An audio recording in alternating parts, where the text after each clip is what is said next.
Welcome, everybody. This is Rafa once again coming to you with Mystic Times. Today, I'm very happy to have with me Leisa Peterson. Please correct me if your name is pronounced differently, because I know it's spelled differently. But I'm very happy to have her here. Today, we're going to talk a lot about prosperity and abundance. We're going to talk about energy. We're going to talk a little bit about the chakras. But more than anything, we're going to get to know each other and see what beautiful energy flows between us. How are you, Leisa? I'm very well, thank you. And it is just Lisa. Awesome.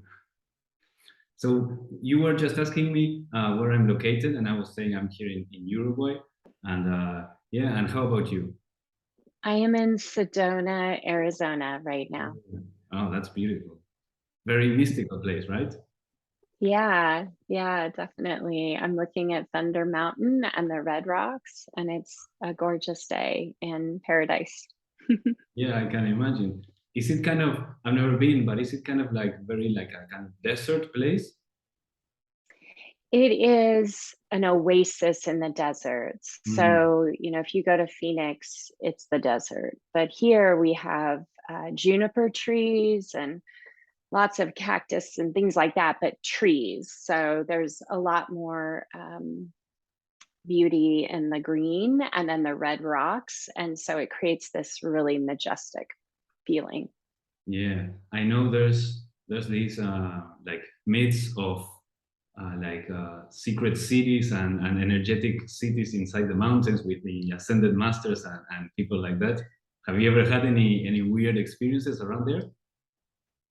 I have not seen things, with the physical eye, but when we moved here in 2016, I had already been on my spiritual journey for a long time, but my psychic abilities were not as developed. And within a month of being here, things started happening in my coaching, and my clients and I would be like, what did you say? And I'm like, I don't know what's coming through. And so it took me maybe 6 months of just like playing with these things that were coming through me. And then once I got used to it here, I could go anywhere, but there was an awakening that occurred just by being in the energy. They call vortex energy. There's a lot of crystals, so clear quartz crystal is mixed throughout the red rocks, and who knows all the things that are happening, but people say that they can feel it, and I don't need very much sleep when I live here. That's another big thing. Yeah, I know there's a place close to here. It's actually in Argentina. It's in Cordoba. They have this what's the name? This place called Cerro Uritorco, which has a very similar kind of mystique around it. You know, these crystal cities and also UFOs and ascended masters and crazy stuff like that. So I guess there is this kind of energetic connection between the two spots. I'm pretty sure. Yeah, Mount Shasta is another place that we used There we go. to live close to in Northern California, and it's also known for the same sort of energy. Supposedly, my in-laws live close to Mount Shasta, and Tim's like, "Can we find that secret underground tunnel that everyone talks about? We haven't found it yet, but it would be really nice because it's about 17-hour drive, and we'd love to just snap our fingers and be Yeah, there." or if you went there and forgot something at their place, they could just teleport it through the mountains. Yeah, I'm waiting. So, Lisa, I was very interested in finding you. It was a very long time ago. I was watching in Gaia. You had a conversation with George Norrie, I think it was, and I don't know. I really liked your energy and the message you were sharing then. And I started watching some of your YouTube videos, and I really like how you're bringing the idea of chakras and this energetic part of ourself, of our being, into the more practical stuff of business and generating abundance. And I don't know, maybe we could like talk a little bit about what's the connection between uh, what I thought is this idea of the the energetic body health, you know, we generally tend to think of, I don't know, doing like a Reiki session to heal some of our chakras or to harmonize, um, and and this means that sometimes our energetic body can get kind of out of whack, I guess, and that can have a really perceptible effect in our material physical lives, correct? Yeah, definitely. The way that I'm designed in this life is a lot of root chakra and lower chakra solid foundation, which is where money comes in. You know, I'm here in this world. And if you know anything about human design, I'm open or undefined on all my upper chakras. And what that means is like I notice the duality of being in the world and not of it. And I think that the embodiment in this life for me is around how do you bring the, you know, the heaven, the divinely realm into the practical experience, and how do you make sure that this practical experience does not become all consuming to the point where you lose your the reason that you're here. Really, it's not about just this physical experience. And so if we take that same idea into this relationship that we have with money, what I'm looking for is how can we use spiritual teachings and spiritual understandings and self-realization to and the desire for understanding why we're here and what's the meaning of all of this, and ensure that our practical experience is one that aligns with that purpose, that aligns with um, you know, what we're really here for. And I think because I worked with people and their money for a really long time, I saw all the suffering that people go through with money. And I wasn't, for many years, I was just, you know, I've been daily meditating for 23 years. And I didn't see the relationship at first with chakras or anything like that. But again, when we came to Sedona and I opened up my third eye in a new way, the messages started coming through to me that the chakras would be a way of showing people how to stop getting tripped up in all these human experiences and align their life to the soul journey, but not have them be separate. Most of the spiritual people that I hear talk about money is a very disembodied experience where, you know, it's like escapism, avoidance, labeling, shaming, guilting, like so many negative energies that the spiritual can bring in. And what I questioned was, is any of that true? Is any of that necessary?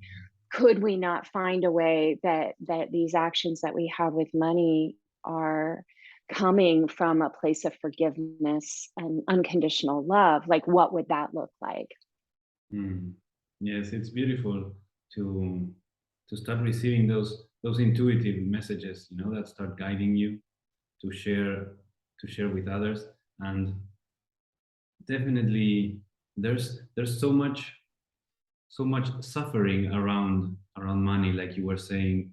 We have this kind of concept, this, you know, particularly in my experience, I see that there's this kind of misunderstanding or this belief that the harder something is to achieve, the more valuable it is. And so we kind of place this burden of things being difficult and being a challenge, even up to the point of causing us harm or getting sick or getting stressed.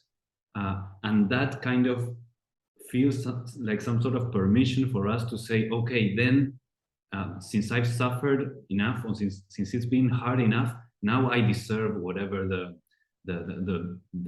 financial, for example, benefits of my actions. Where we think maybe, oh, this is too easy, then it's not going to give me any fulfillment. So I'll maybe even not try it at all, or or actually create smaller results, because it wasn't a very efforting kind of activity, let's say. Mm-hmm. What do you think for you abundance means? For me, abundance is the ability to do what you want to do when you want to do it. So this it's very much connected to freedom. Mm-hmm. Mm-hmm. And what I've seen happens in the journey, there's not a final destination. I think that we'll continue to learn about it for as long as we're living. But when you tie abundance into your soul's journey, um, it changes as you awaken to who you really are versus who you think you are in your body.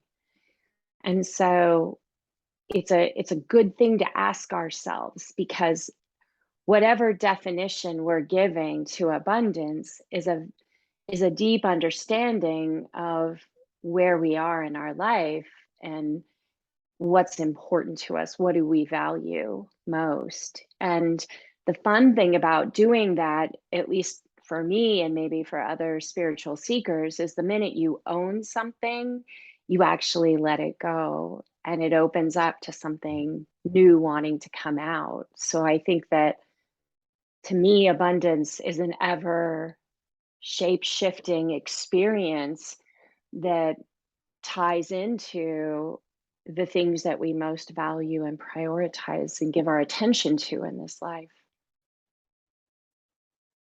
Yeah, I agree with this idea of of of it changing through time and our.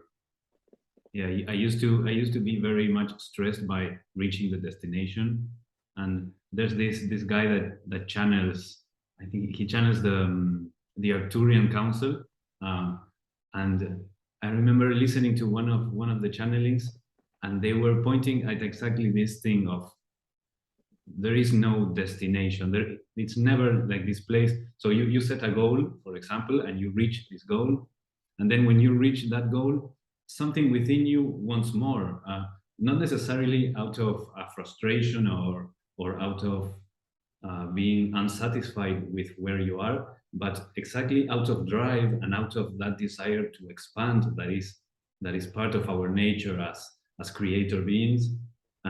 And when you reach that goal, for example, you start desiring the next level or the next step, and it's perfectly fine. But we get this idea of like, oh, when I reach the thing, then I will be happy, then I will be fulfilled. And I remember how much that message touched me. It was very beautiful for me. That's so cool. How has it been the experience for you with um, this? I don't know. Maybe you felt something similar of our culture is very intent. Yeah, it's very intent on imposing this idea of reaching goals and setting goals and reaching them, and of this putting all the energy on the goal itself rather than on the path toward it. And another one of the similar messages was this idea of happiness is not somewhere over there when you reach the goal, but happiness is during the journey, correct?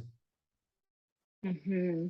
Yeah, we do something similar in our programs that embodies what you're describing. So it's interesting to hear you reflect it. Um, we have found, because we work with a lot of business owners and business owners that are interested in their evolution, right, as a human being, um, spiritually and physically and financially. And we, doing this for 8 years and teaching spiritual practices for like almost 20 years, I would notice that people get tripped up, they don't follow through. And the sad thing about not following through, it doesn't really matter what it is. It's this ability to continue to grow, to continue to go outside of your comfort zone, to like explore things that you don't understand and not allow fear to hold you back. Right. I mean, this is a common dilemma that most of us face in different areas of our lives, but in business and creating businesses, there's this huge shift in consciousness, right? That's happening because of the internet and has been happening for this past 10, 20 years, where people can now start businesses so much more inexpensively and it can be aligned with their truth, but then still they don't take action, they don't follow through. And what we've learned along the way is that the goal driven mentality really fails us in this journey. And it's very difficult because it's all predicated on, did you arrive at that goal? And the goal has a lot of assumptions associated with it, including how successful that thing is going to be. And especially, it can be even harder for spiritual people because we can have a tendency to set a goal, envision it, and everything seems awesome. And we don't get there. And then we can like blame ourselves and give ourselves a hard time, or I might not have been spiritual enough, whatever comes up. Or God's not shining down on me, or, whatever. We found that we had to shift the paradigm entirely to a process that I didn't come up with it. We use a person by the name of Richard Ralston. He created a process called Next Tiny Step, but we're bringing mindfulness into his process by integrating it into accountability pods. And we've been doing them for not quite 6 months. And it's so funny because we just had a meeting yesterday about this. And it is not easy to teach people how to be process driven versus goal driven. It's so brainwashed into us. And, we're teaching the pod leaders, we're teaching the pod community how to think in a whole different way that takes months of showing up week in and week out to learn all that subconscious programming that has told us this is how you achieve a successful life, which is, I think, bullshit. And we're finding a new way that's very mindful and, inspiring and very compassionate for ourselves and also for everyone else in the community. And as a result, we become better communicators, we become better leaders, we become better global citizens. Like, it's crazy how just this one thing can change the whole way we think about creation. Yeah, you know what, I can totally see how it can change us, because placing all this burden in the achieving of a goal, it takes us out of the present moment. And I've had the experience of being like, so setting a goal and then kind of falling into some kind of autopilot, waiting for that day to arrive or for that circumstance, and instead of being as present as I could be during the thing, and being open to whatever spontaneous possibilities come up that might swerve the path a little, and take you to unexpected beautiful places. I'm more like trying to go in a straight line from point A to point B, and I forget to enjoy the moment, and I even reach the goal, or maybe not, but I get there in a different embodied way, with carrying some stress, and just this idea of stepping out of the present moment is something that is very draining for us. Completely. And when we're in the present moment in a group of people who think like we do, right? Just have this empathetic, compassionate approach to themselves and to the community. And it's approached from this place of curiosity, the solutions that come are so magical and so supportive and so healing. And we realize too, in the audience of a group, that we are it's like we're setting a higher standard for ourselves and the way that we want to go about our lives in the presence of others. This is when that, like, rising all ships as the tide, rises, like you really feel it. And I know in my lifetime I am here as an someone to bring people together, because that co-creation is so much better than the small ego self, which happens to us when we feel disconnected and separated. Yeah, definitely. And so what you earlier were talking about human design, and you were talking about the root chakra and the crown chakra. So this kind of conjoining of both extremes, perhaps, of ourselves. And how do you think, um, like maybe talking about kind of maybe a kind of a technique or a kind of practice, how do you think we could start, or a simple way that people could start putting into practice to to shift into this paradigm of the process driven paradigm, let's say. Yeah.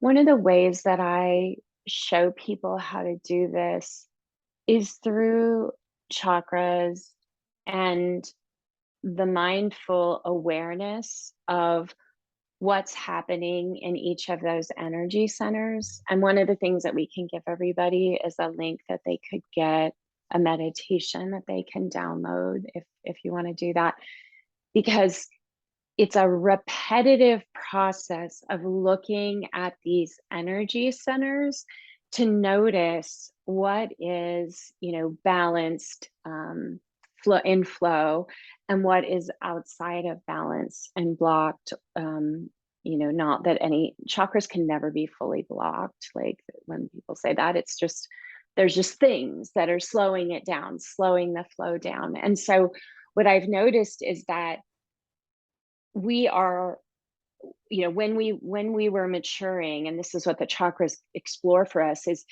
these parts of ourselves were developing up until about age 25, 26. They cover that journey. And depending on what was happening to us in these different phases of life, I noticed that people will have these themes where it just kind of chink happened, clogging happened. And it's the lowest common denominator sort of thing, the place that when shit hits the fan, you notice that you end up going to this place and you get stuck in those patterns. And when we can bring awareness to those, we naturally start to heal them. It's just the natural state. And so I'm a proponent of no longer avoiding the things that aren't working and being comfortable addressing those from a loving, compassionate, empathetic place. And that's all we need to do to be able to, be in alignment with our lives. And yeah. So Mhm. does that, I don't know if you want me to like a specific thing. I'm all yours, but what feels good? Yeah, yeah, whatever feels right for you.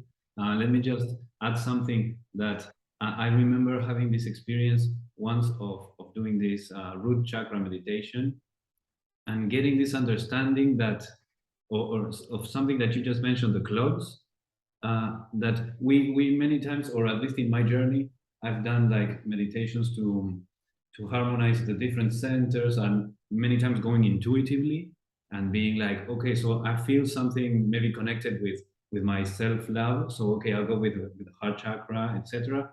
But one day I went to the root chakra particularly. I think I was sick and I wanted to get better. So I thought, okay, so the physical, I want to fix that. Let's go to the root. And I had this understanding, or this gnosis, that you can fix whatever chakras you want, but for, I guess, because of how it works, the root acts as a kind of like what's this called? a kind of I'm sorry, I'm losing the word in English, but you know when you turn you're in the bathroom and you open the tap of the water, Mhm. it so no matter how open your other chakras are, if where the energy comes in is closed, um, it will only get that amount, right? So I saw myself like opening a floodgate of like a dam at that moment, and being like, oh wow, now all the other work that I had been doing for so many years, it's now taking an important place in my life. I'm seeing more effects of the previous work because I actually opened the first gate.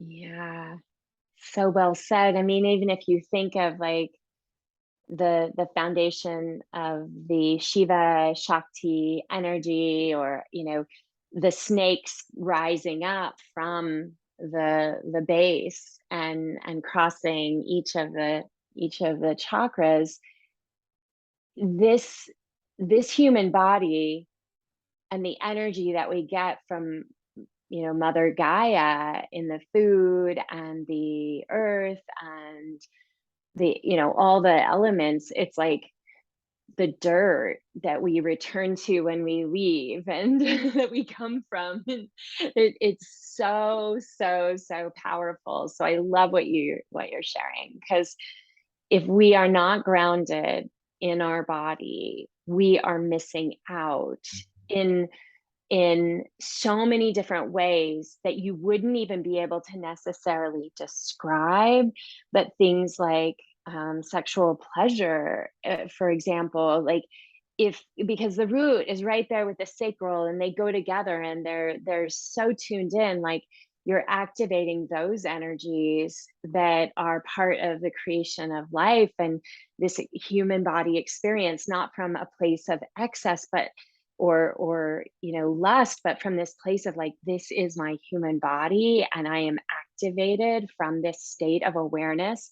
I think it makes being in the human body one of ecstasy. You just can immediately go there and feel the pleasure of being in the human body. I actually think a lot of physical problems that people suffer from aren't just from what your thoughts are, it's from the disembodied experience.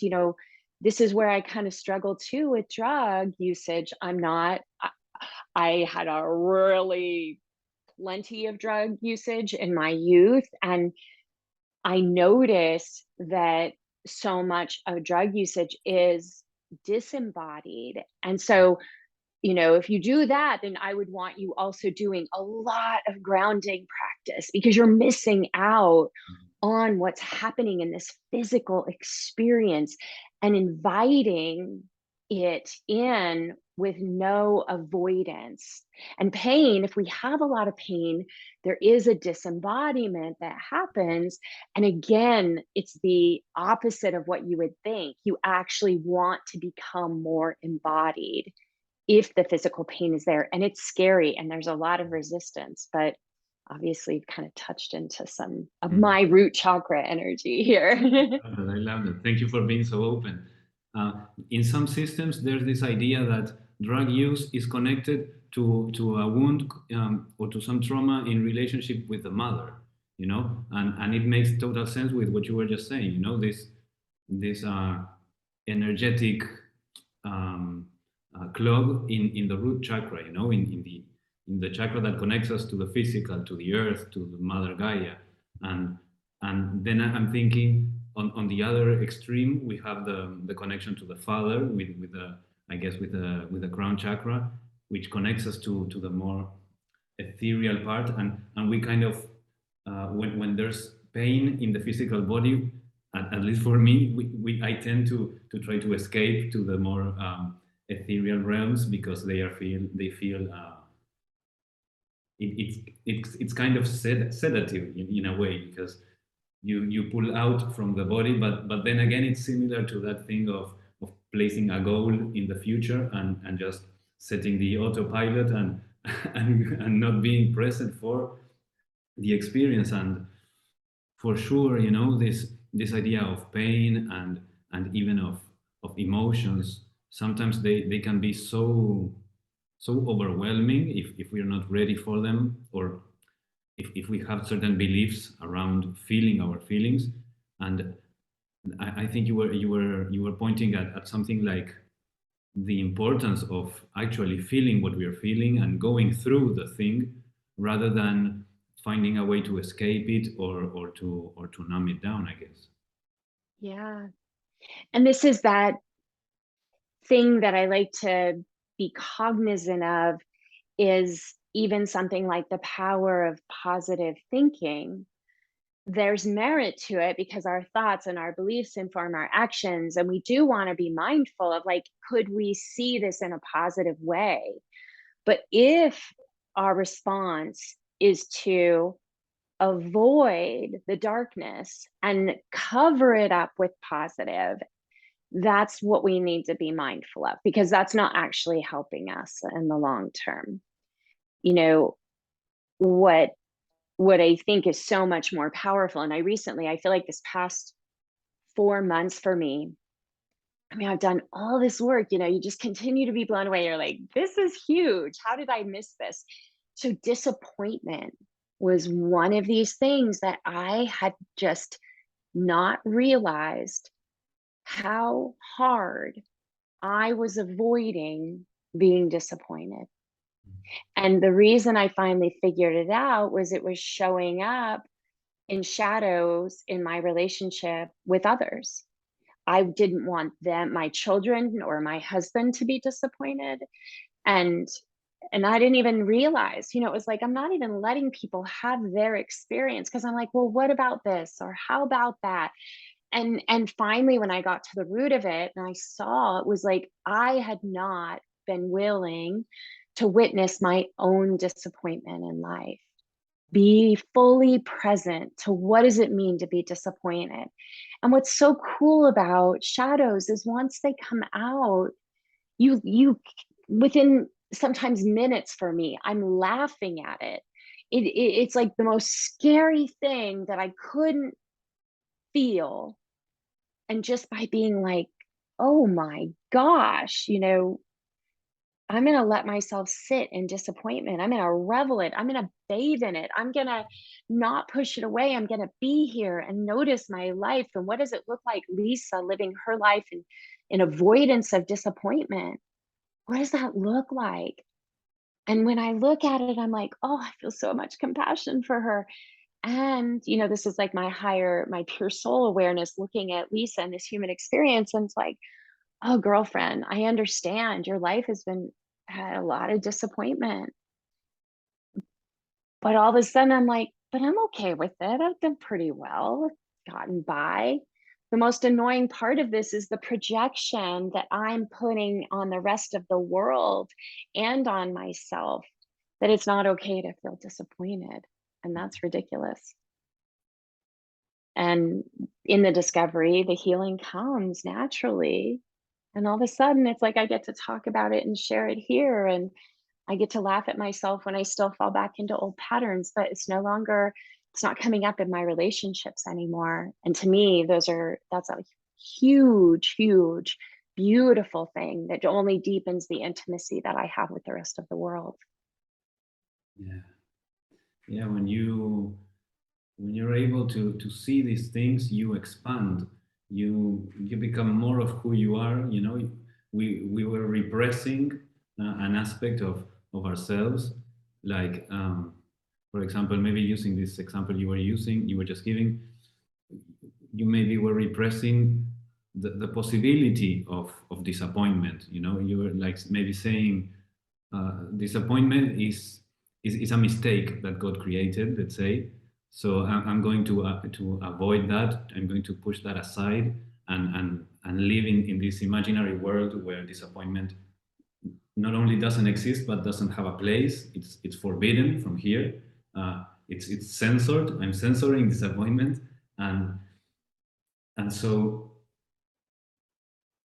being kind of unintentionally closed, like something I was saying earlier, unintentionally closed to the beautiful opportunities that can spontaneously come up from the encounter with, in this case, disappointment. You know, maybe somebody disappoints you, or you disappoint yourself, and you learn something new, and it's a kind of lesson that you probably wouldn't have received or been able to integrate and learn about yourself unless you had hit that wall of disappointment, you know. But as we are, and I resonate very much with what you're telling, because you know, I was bullied in school, so it was a very challenging experience for me. I was a very sensible boy, you know, the skinny blonde blue-eyed boy, very emotional, etc. So it was a hard place for me in this context of kind of, even at a very young age, you know, toxic masculinity, or of, oh, you have to play sports, you have to be strong, you have to not feel your feelings. And I was like totally the opposite, a very free kind of guy, of child. And so that I guess was hard for others to see. So I was the focus of some bullying when I was small, and I guess I kind of closed my heart a little unintentionally to protect myself. And it's been a very powerful journey for me up until today to open my heart again. Uh, Luckily, I found the love of my life, which was this very magical experience that helped me with that so much. Sorry, and I understand what you're saying of closing oneself to disappointment, because you felt so disappointed by the world that you're like, okay, no more of that kind of experience, please, thank you. I'm closing, shutting the door to that.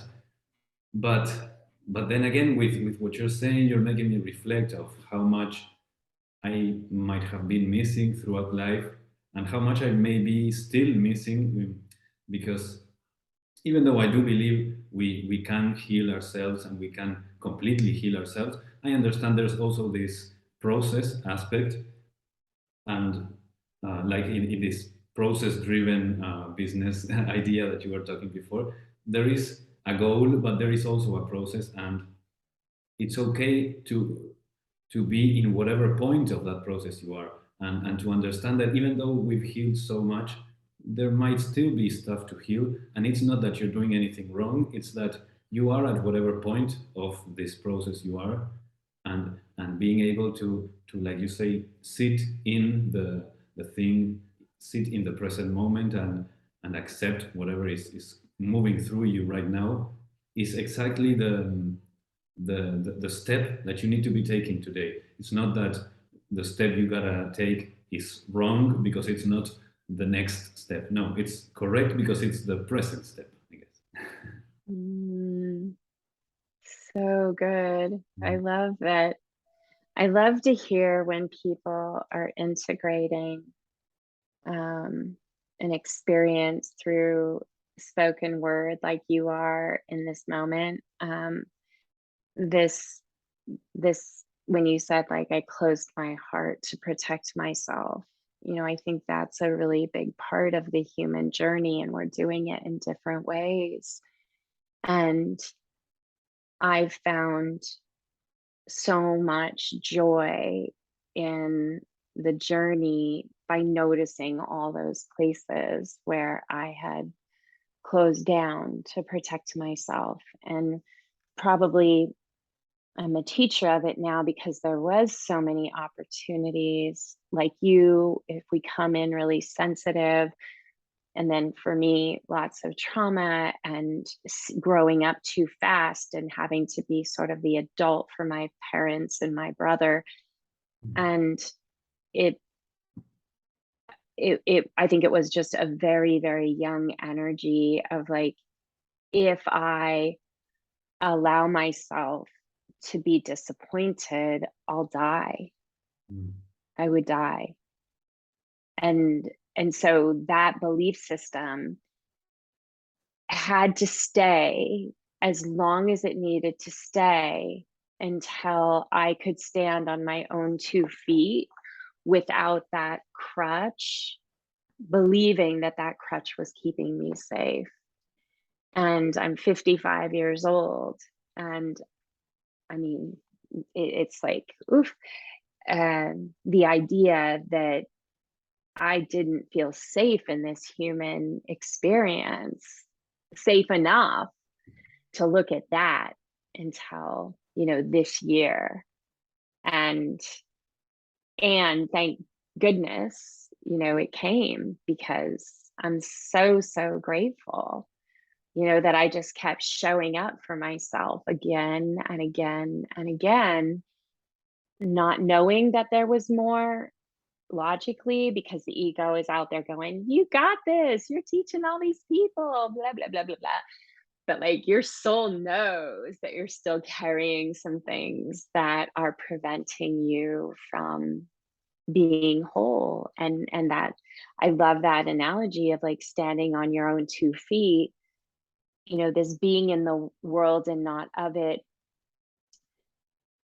has been a great kind of guardrail for me to kind of check in, like, what's happening? Am I of the world? Am I too caught up in this human experience? But then what I've also found, and meant for many years, I was a very devout Buddhist. And one of the problems that I had with Buddhism was I didn't have a strong sense of who I was. So 12 years or 11 years into Buddhism, by the time it ruptured inside of me, I realized that what may have worked in a different culture without the shaming that had happened in my life and my own shaming, um, it wasn't working. I was losing everything. I had no idea of who I was and no backbone. I just was gone, and I was ready to die, because I was like, okay, I've gotten rid of all of that. And it was like, wait, you've got to go find yourself. And then when you found yourself, then you can start losing yourself. And I'm in this transition now of going back through these old teachings, because it has become time for me to lose that small self. I don't need her anymore. I know who I am. I've come into this place of wholeness. And that's why that journey, how we started the conversation with abundance, it changes. For me now, abundance is I have everything I could ever want and need for the rest of my life. So what does a life look like when it is absent of like need and want, or the big one that we didn't get into, maybe for another conversation, is when things like disappointment go away, what you leave by the wayside is deceit and manipulation. What was the last one? Deceit and Manipulation. Yeah, I'm writing them down for our next conversation to talk about that.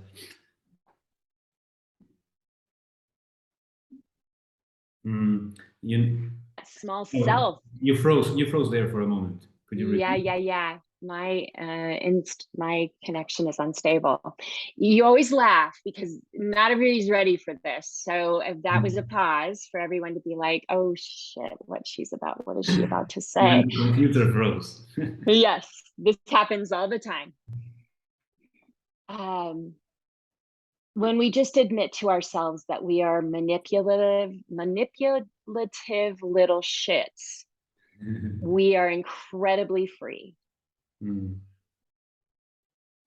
I'm not saying it's easy to like let go of it, but I'll tell you, when you see it, you're like, oh, everything is being done to get something from someone, one way or the other. Imagine it no longer that no longer being the story.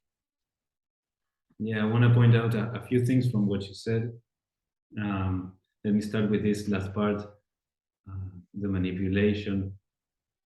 I mean, it's important to be aware that exactly the small ego is so insecure or so traumatized and so much looking for safety in ways that it doesn't know how, because of how unsafe it feels, that it can trick you into doing something, thinking that you're doing it out of an altruistic thing, but actually there's many times a seed of selfishness there, which isn't always bad, but which is very important for us to be aware of, and be like, okay, I know I have this tendency, and I'm gonna intentionally bring something more expanded into the experience, and be like, okay, I know the selfishness is gonna be there, it's gonna be present, but I will also bring this other thing of, okay, so like for example, okay, I'm having this conversation with you. I know that you know a lot about the working with abundance and prosperity, and so there is this part of me that wants to kind of extract some information to help myself grow in all those aspects. But I bring also the thing of, okay, let's make a great conversation where Lisa also has a great time, and I've seen you be like close to tears, which has opened my heart so much to see that the conversation actually did something for you personally, and at the same time I'm like, okay, let's also make this a great conversation for that third party out there, whoever is watching or listening. And so even though I know there is this selfish part of me that wants to get something, I'm like trying to put as much percentage of giving into this thing, you know. And I'm very, it's, I love talking and expressing my ideas. I'm an Aquarius, and I'm trying to like keep myself calm and try to be more in the listening mode, because I know through experience with trying a technique, let's say, like what I'm speaking about, I know how much I get back.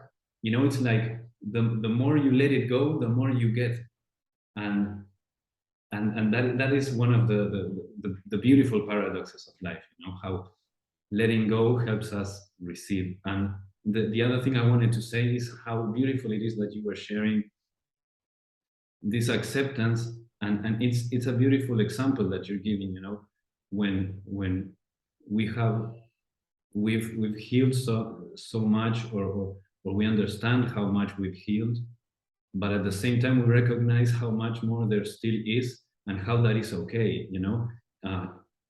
People who are in a different point of their journey, they can look at examples like this. And I have my own spiritual teachers who are, for me, they're kind of like gods, but not in putting them in a pedestal, but in how humble they are, that they are older, and you talk about your own limitations, let's say, or perceived limitations, and they'll be like so humble and say, oh, I have the same thing.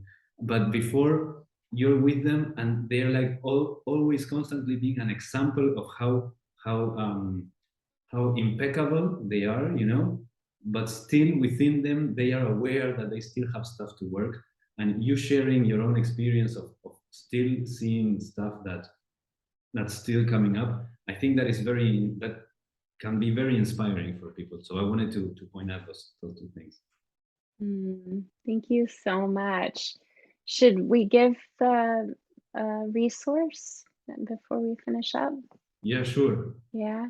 So if you go to abundancegift.com, that will get you, I think, the first chapter of my book and a chakra meditation, and you can see what comes from that and reach out. People get my emails. I read everything, so ask me a question or let me know what you thought about the conversation. It would be fun to get feedback. Yeah, I'm grateful for this conversation. Thank you so much.